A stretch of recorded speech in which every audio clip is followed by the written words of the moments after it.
I didn't really know you were back there this time. That's okay. Who was that? That was Jillian Welch, I don't know that person. Miss Ohio. That's the name of the song? Yeah, it's a good song. Okay, cool. Sounded good. Oh, me, oh, my, oh. She knows what to look at. Miss Ohio. She's running around with her rag tied down. Said, I want to do right, but not right now. It's a cool line, that song. I want to do right, but not right. I'll have to go listen to that. It's good. It sounds good. I can't sing like her. I'll have to go listen to it. Hey everybody, welcome back to Great Measures. Great measures. Maybe I can sing like her. It sounds like it. My name's Richard. This is Judson. Who cannot sing like... Celine Dion. All right. We got it right. Megadeth. Excuse me. How do you feel about Megadeth? Do you know any Megadeth songs? Maybe. Obviously, it's Dave Mustaine who got kicked out of Metallica, formed Megadeth, and all that good stuff. So this song is from the album Rust in Peace from 1990. Megadeth, so like much more of death. Like a greater degree of death. Mega. Yeah. Not ultra death. Right. But Megadeth. The song is called Holy Wars, The Punishment Due. I'm agreeing so far with the sentiment. Mm-hmm. Rest in Peace. Rust in Peace is the name of the album. It's an interesting name. Yeah. That's about it. I'm just going to let you go for it. For it, let's go. Let's go. Or should I have said that like Yoda? For it, let's go. That's my terrible Yoda. I don't really have a Yoda impression. I don't have one. I do have. You do one impression I got? Yeah, go for it. Hey, I'm Morgan Freeman. Hey. That's it right there. I'm fixing to go home, man. Hey. Richard. No, man, don't go home. You are home, Richard. All right, you ready? I don't know. Megadeth. I need to be mega ready. Holy Wars, The Punishment Due. Mm-hmm.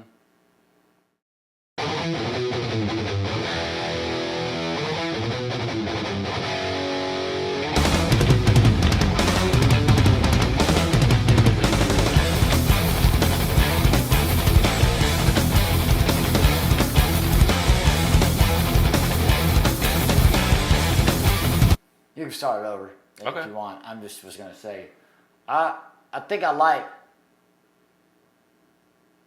What is this out? It's an older album? 1990. Yeah, I like the older metal. Sure. Like late 80s. So Yeah. far, I like the late 80s and I guess 90 now. You liked Orion. Stuff like that. Dream Theater. Because it's more, you can hear all the notes. You know what I mean? It just moves. I don't know. You can go ahead. I just don't know. Like I just like the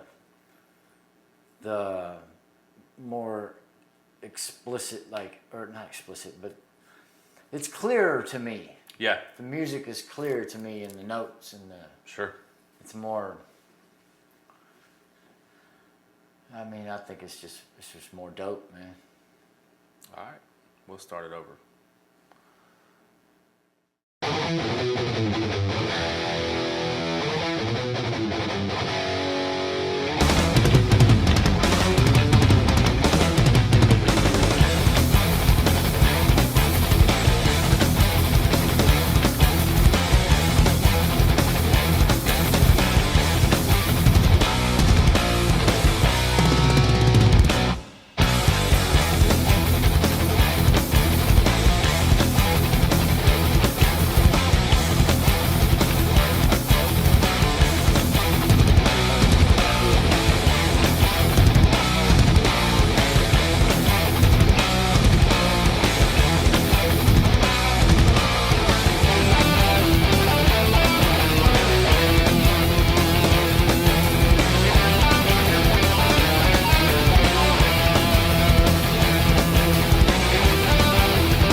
Mustaine playing the lead? Does he do most of the lead guitar work? And Well, so this album had.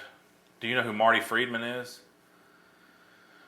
He was, still is, like he's. name's familiar, but I mean. Yeah, he was one of those '80s guitar shredder guys. It's the best. That's the most general way I can put it. But Dave's also the type of guy, you know, that we kind of joked in one of the earlier videos, the Metallica videos, where it was like Dave claims that he wrote everything Metallica ever did. You know, Sure. obviously I say that in jest, but I Well, don't he birthed think all of I don't metal, think didn't from he? an egotistical standpoint he's the type of person that's just going to take a back seat fully to a lead guitarist. But he's also phenomenal with lead parts. So I'm not saying he has to insert himself into this song from a lead standpoint just because he's the lead singer and he's Megadeth. I'm saying that because He's Megadeth. He'd like to hear that. but I mean he's got some lead parts in this song. I'm not sure if that's him for sure, but yeah, he can shred too. That's the best way. I mean, I don't. I wasn't doubting that. Right. Is this an instrumental or is this? No, it's just a long intro. Well, intro it away, Richard. Yes, sir.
you tell me to pause it? No, but that's fine. I'll go back a little bit and let that start again. Yeah, that groovy part. Don on, don on. Yeah. Playing an E, I guess, so you play those two open strings. Mm-hmm. Don on. Actually, no. Maybe the piano's that tune.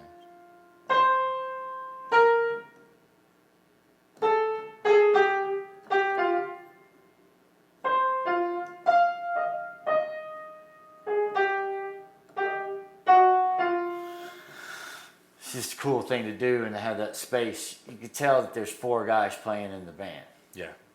I like that you hear all the instruments.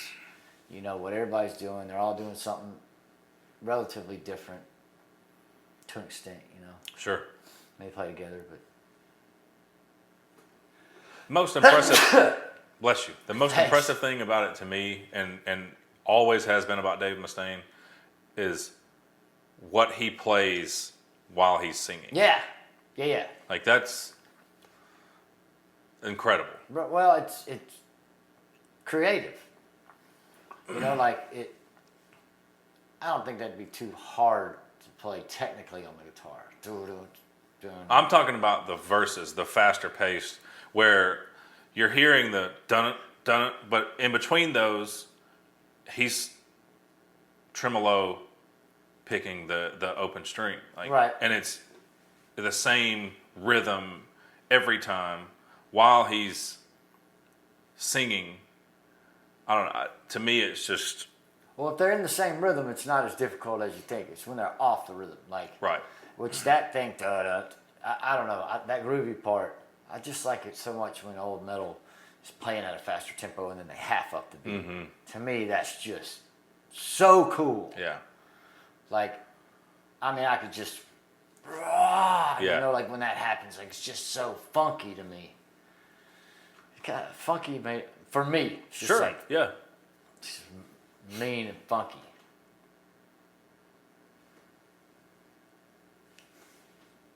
Carry on, Richard. Carry on, he says. To slay all the giants, next mistake, no more mistakes.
Is that Mega died?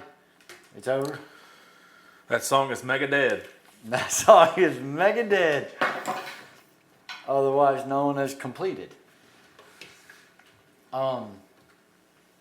Dude, How you feel about that? I dig it. I mean, Yeah. and I like how his voice is the tone of his voice really goes along with the sound really good. It does. The guitars are Especially big and when full. in that the halftime part that you were talking about, when like the way he says that last mistake, like it makes me want to run through a wall or something, Right. Well, when the guitar solo started, and Yeah. it's just like feedback and noise, but it's just one. Man, I love that Yeah. stuff, dude. Yeah. Like an introduction of "Here I Come," but it's just sick sounding to Yeah. me. I mean, when it starts, I get sometimes a little bored. I would rather metal guitar solos just be. I don't know how to explain just heart-wrenching Have more notes. feel to them than technicality. Yes, thank you, Richard. Yeah. Thanks, I got you, bro. I got you. I mean, I think the technicality is awesome. Well, that's what I thought we were doing with Floods, but you were not impressed. No, I was impressed. I have to, like I said, I was expecting the guitar solo there to go on. But hold on, we're on a different one. I know. Okay. But the introduction to that guitar solo was my favorite part of the song. Other than how like I said, you can hear it when they start doing that at the end. He's still playing whatever or one guitar still doing one thing, and the other guitar comes in. That's cool to me. Yeah. People doing different things, and then they link up together. But yeah, the coming into the guitar solo, bro. Yeah. It's all of life. Yeah. And the beginning to the end all wrapped up right there to me. Like, it's just, it makes me want to run through 50 walls. Just, but the tone of the old metal, the production of the old metal, I think is the bee's knees compared to some of the stuff I hear now. Guitars are bigger. You can hear the Yeah. And I love muting strings and doing that kind of thing when feedback's kind of happening. Yeah. That noise, I love that. Yeah. I love that stuff. Yeah, it's good stuff. It's just this dirty, just like, it's almost like, it's just a lot. To me, it sounds like the encompassing sound of Jimi Hendrix when Jimi Hendrix was just like, you can play one note. And if you got your sound working a certain way, if you bend it a certain way, you can play one note for as long as you want to. Yeah. And it can just devastate the world for me, musically. Yeah. Well, I'm glad you liked it, man. That's Rust in Peace. Holy Wars, The Punishment Due Punishment Due, right? by Megadeth. Yeah, he was all the lyrics had to do with just pulpit this and murdered our families and our babies and One of my younger brothers, Megadeth is his all-time favorite. I can see how people would fall in go straight into that particular Yeah. thing and stay in it. I mean, Yeah. There's some other stuff they do too that we'll go into. do they do slower, more melodic stuff, like kind of how Metallica? Yeah. I mean, they didn't really. So when Metallica came out with the Black Album in the early '90s, and they had all the radio style hits, the Nothing Else Matters and Unforgiven and stuff like that, Megadeth just stayed kind of true to thrash metal and Megadeth and just pushed like, we're not doing that. So this Because at that time, a lot of people viewed what Metallica did, and some people still do, a lot of people still do, view it as like selling out. Wow. They made an incredible album. Okay. That Black Album is... Everybody knows who they are. Yeah. So it's called thrash metal. This This genre, yeah. There's the big four of thrash metal that we've talked about before. There's them, Megadeth, Metallica, Anthrax, and Slayer. Slayer. You almost made me say Celine. Yeah, so that's technically the genre is thrash metal, or the subgenre, I guess you'd call it. I mean, who was technically the first metal band? Black Sabbath? I mean, they're the ones that I would say put it on the map. There are so many different opinions and schools of thought. My opinion, it is Black Sabbath. A lot of people say, there's other bands out there that were kind of doing that doomy sounding, diminished chords, tuning the guitars down a little bit, which, I mean, Hendrix and other players did that, but that tritone, the devil's note, they call it, like that's the Sabbath sound, in my opinion. That is Black Sabbath all day. So yes, I would say they invented it. Tony Iommi, Cool. the architect of heavy metal, is what Nice. that's what he's known as, with his riffs and riffs and riffs. He worked on it so hard he lost a finger. All of his fingertips. I'm just kidding. I know he's probably a wonderful person. I was just kidding around. Well, he didn't actually lose a full finger. He I know. got his I mean, he's fingertips. not Jerry Garcia. He got him cut off in I know. worked at like a sheet metal factory or something. Yeah. We'll have to do some Sabbath. Yeah, I'm cool with that. Okay. So that was Megadeth, Holy War's The Punishment Due, from Rust in Peace, 1990. You know, it'd be funny if there was like a metal band out there called a Megadeth, or let's say whatever. It's always death and punishment. It's the if they named all their songs, like Playground Queen or something. You know what I'm saying? Like Little Pink Dress, and then dun, dun, dun, dun, dun, dun, dun. That would be funny to me. But all the songs are like. There is a band, and we talk about death and the names of the bands. So there's a band, early 2000s, the subgenre is called metalcore, and it's a band called Bury Your Dead, and they have an album called Cover Your Tracks, and every song name is a Tom Cruise movie. So it's like Top Gun, Magnolia, Color of Money. That's pretty good. Yeah. Days of Thunder. It's pretty cool. They can't have Days of Thunder. Well, no, you could. That'd be a metal song. Days of Thunder. Well, so it's just the song name itself. Far and Away. Lyrically, it has nothing to do with Tom Cruise. Right, I got you. But every song title, Risky Business. I think that is one. Is it? I'm pretty sure it is, yeah. He was in The Outsiders. He was. All right, cool. Well, glad you enjoyed that one. I did. Thanks, everybody, for watching. We are Great Measures. My name is Richard. That's Judson. Great Measures. We'll see you next time. Thanks for watching. Have a great day.